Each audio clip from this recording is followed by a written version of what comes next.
आपके स्कूल बंद हैं तो घर पे मज़ा आता है या स्कूल में मज़ा आता है? हमें तो पहले हम स्कूल में इतने मजे करते थे कि पहले पढ़ाई करते थे, उसके बाद कभी कभार वहाँ गेम्स का पीरियड होता था तो हम उधर बहुत सारी चीजें खेलते थे और घर पे भी मजा आता है और स्कूल में भी मजा आता था। तो स्कूल में आपको अपने टीचर याद आते हैं? बहुत ज्यादा। आप बताओ। टीचर से ज्यादा फ्रेंड्स की याद आती है। अच्छा। लेकिन टीचर्स की भी बहुत याद आती है, मतलब मेरी जितनी टीचर है वो सब मेरी फेवरेट है, तो मतलब सबकी बहुत ज़्यादा याद आती है। सबसे ज़्यादा तो फ्रेंड्स की आती है। अच्छा, घर में जो है आपके साथ दादू बड़ी गप्पे मारते रहते हैं, तो दादू की गप्पे कौन सी वाली सबसे अच्छी लगती है? जोक्स वाली। हाँ जी, कौन से जोक सुनाते हो अंकल जोली सर आप? देखो, ऐसा कुछ स्पेसिफिक नहीं है, लेकिन जब बैठे होते हैं जिस तरह का कोई माहौल होता है तो उसी के अकॉर्डिंगली जो बात चल रही होती है, मेरी कोशिश ये रहती है कि मजाक जो है वो बड़ा नेचुरल होना चाहिए। हमें कुछ आर्टिफिशियल क्रिएट करने की ज़रूरत नहीं होनी चाहिए। तो कोई भी है, अब जैसे उस दिन बैठे बात हो रही थी कि हम स्वीट शॉप पे जाते हैं तो वहाँ पे रसगुल्ले को देखते हैं तो मुंह में एकदम से पानी आ जाता है, लेकिन घर में सारा दिन पानी देखते हैं तो मुंह में रसगुल्ला क्यों नहीं आता? ये भी सही है। तो इस तरह मतलब कि कोई इसमें देखो मजाक कुछ था नहीं, लेकिन एक ह्यूमर बन गया और सारी फैमिली हम मिलके एंजॉय करते हैं इस तरह की छोटी छोटी बातें जो हैं। तो मैंने तो एक किताब भी बहुत साल पहले लिखी थी, बड़ी बड़ी खुशियों की छोटी छोटी बातें। जी। हमें खुशियों के लिए, घर के माहौल को खुशनुमा बनाने के लिए कोई बहुत बड़ी खुशियों की जरूरत नहीं है। सिर्फ यही छोटी छोटी बातें जो हैं ये सारे परिवार को खुशियां दे सकती हैं। जी। ये स्कूल में जो बच्चों की अभी जैसे प्रिपरेशन की बातें करें तो अभी घर के अंदर रहते हैं, आप भी समय निकालते हैं, अब बच्चों का जो नेक्स्ट ऑनलाइन वाला जो कंसेप्ट है, क्या लगता है कि उनके मानसिक स्तर के ऊपर भी कोई प्रभाव पड़ रहा है क्या? बहुत ज़्यादा प्रभाव पड़ रहा है। जो स्पेशली पेरेंट्स दोनों वर्किंग हैं जी, वो बच्चे तो बहुत ज़्यादा तनाव में आ गए हैं जी। वो अपने फ्रेंड्स को नहीं मिल पा रहे, जो अपनी फीलिंग्स, अपने इमोशंस वो सुबह वैन में, बस में जो अपने बच्चों के साथ शेयर करते थे वो नहीं कर पा रहे, और अब सिर्फ एक फ़ोन के आगे तकरीबन सारा दिन, पहले क्लास होती है 1-2 बजे तक, उसके बाद फिर होमवर्क है तो सारा दिन उसके आगे। तो मेंटली, फिजिकली हर तरीके से बच्चों के ऊपर दबाव बढ़ रहा है, इसमें कोई शक नहीं है। तो इसमें मैं एक छोटा सा बल्कि मैसेज आपके थ्रू शेयर करना चाहूँगा कि बच्चों को कहीं ना कहीं उस एक्टिविटी से बाहर निकाल के किसी न किसी तरह उनके माइंड को एक थोड़ी अलग डायरेक्शन दी जाए। जैसे अब हम लोग मतलब कि अब ये लोग जैसे इनके स्कूल बंद है बड़े टाइम से, तो हमने इनकी मजाक की वीडियो बनानी शुरू कर दी। जैसे कि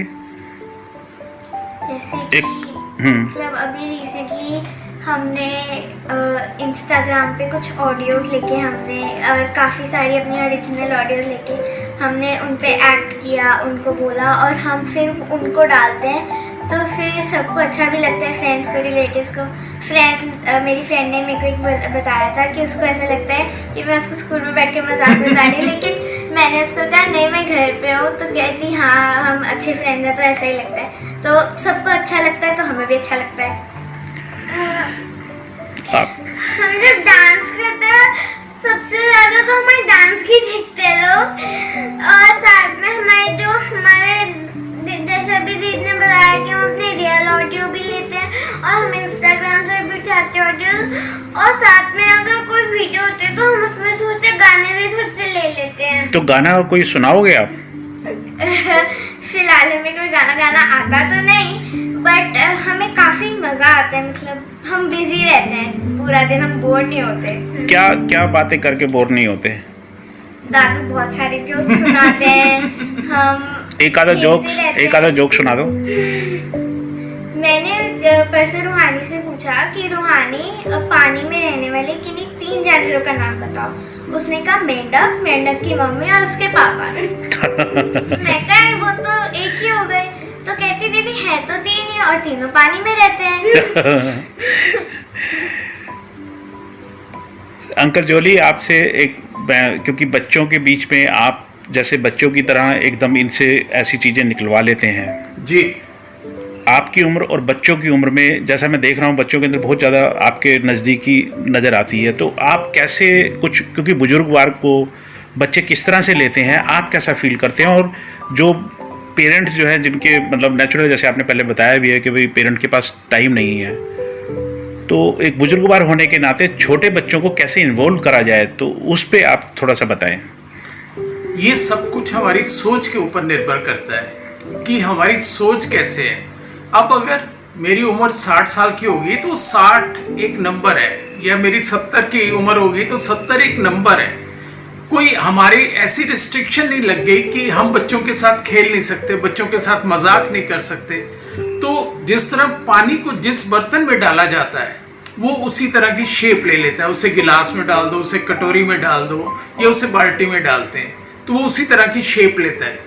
तो हमें लाइफ में इतना फ्लेक्सिबल होने की ज़रूरत है कि अगर हम बड़े लोगों के बीच में बैठे हैं तो वहाँ पे उसी लेवल की बात करें। अगर हम बच्चों के साथ हैं तो हमें अपने आप को छोटा बच्चा समझ के उसी तरह, उससे क्या है कि हमारा भी टाइम अच्छा पास होता है, बच्चों की भी अटेंशन डाइवर्ट हो जाती है, स्ट्रेस लेवल बिल्कुल ज़ीरो हो जाता है, किसी तरह का तनाव इनको फील नहीं होता, और बहुत रिलैक्स मूड में अपनी क्लासेस भी अटेंड करते हैं और प्रोग्राम को भी एंजॉय करते हैं। तो सारा इस तरह से मैनेज हो जाता है, कोई दिक्कत नहीं। अंकल जोली, आपकी 30-40 किताबें मार्केट में आ चुकी हैं और बड़ी पॉपुलर भी हैं। आपका यूट्यूब चैनल भी जो आपको डालते हैं फेसबुक पे, सोशल मीडिया पे, क्या बच्चों के ऊपर भी कुछ ऐसी कोई पुस्तक आपकी आने वाले समय में संभावना की जा सकती है क्या? देखो, मैं जो भी किताब लिखता हूँ वो पब्लिशर की डिमांड पे लिखता हूँ, क्योंकि आज की डेट में रीडर्स जो हैं वो किताबों से शिफ्ट होकर डिजिटल मीडिया की तरफ जा रहे हैं जी। उनको ई बुक, ऑडियो बुक वो ज़्यादा कंफर्टेबल रहती हैं जी। तो पहले तो मैंने NBT भारत सरकार की जो है उनके लिए भी मैंने किताब लिखी थी, एक चिंगारी बच्चों के लिए। अदरवाइज स्टूडेंट के लिए मैं काफ़ी लिखता रहता हूँ। तो अभी जो मैं नेक्स्ट किताब लिख रहा हूँ वो मैं लिख रहा हूँ पैसे से रिलेटेड, क्योंकि ये जो कोरोना के दौरान जो सारा टाइम आया है, हर आदमी जो है वो पैसे से बहुत बुरी तरह प्रभावित हुआ है जी। तो पैसे की क्या वैल्यू है, पैसे को कैसे संभाला जाए, पैसे को किस तरह से रिसाइकल किया जाए कि कभी भी इस तरह की, जैसे ये कोरोना की इमरजेंसी आ गई, अगर इस तरह की दोबारा कोई इमरजेंसी आए तो हमें इस तरह के हालात को दोबारा फेस ना करना पड़े। तो जैसे पब्लिशर कहते हैं, जिस तरह की उनकी मार्केट है या जैसे उन्हें लगता है कि भी लोग पसंद करेंगे, उसी के मुताबिक मैं किताब लिखता हूँ जी। चलिए, आपने जो है ना बच्चों के बीच में रहते हुए आपने जैसे चिंगारी से आपने जो है लेखन, क्योंकि मैं आपसे रूबरू होता रहा हूँ और आपकी किताबों का भी सिलसिला जारी है, काफ़ी प्रेरणाएं मिलती हैं आपकी पुस्तकों से। और मुझे लगता है जो आपकी अगली जो किताब आने जा रही है, सबसे बड़ा रुपया जी, तो ये दिखाना चाहूँगा, ये किताब फाइनल कर रहे हैं हम। जी जी। तो मुझे लगता है कि जैसे आपकी पहले सफलता की ऊंची छलांग, कामयाबी के बढ़ते कदम, और अब जो है ये सबसे बड़ा रुपया, सच में जो है काफ़ी लोकप्रिय साबित होगी। तो अंकल, आज इतना ही काफ़ी, फिर मिलेंगे। शब्बा खैर। धन्यवाद।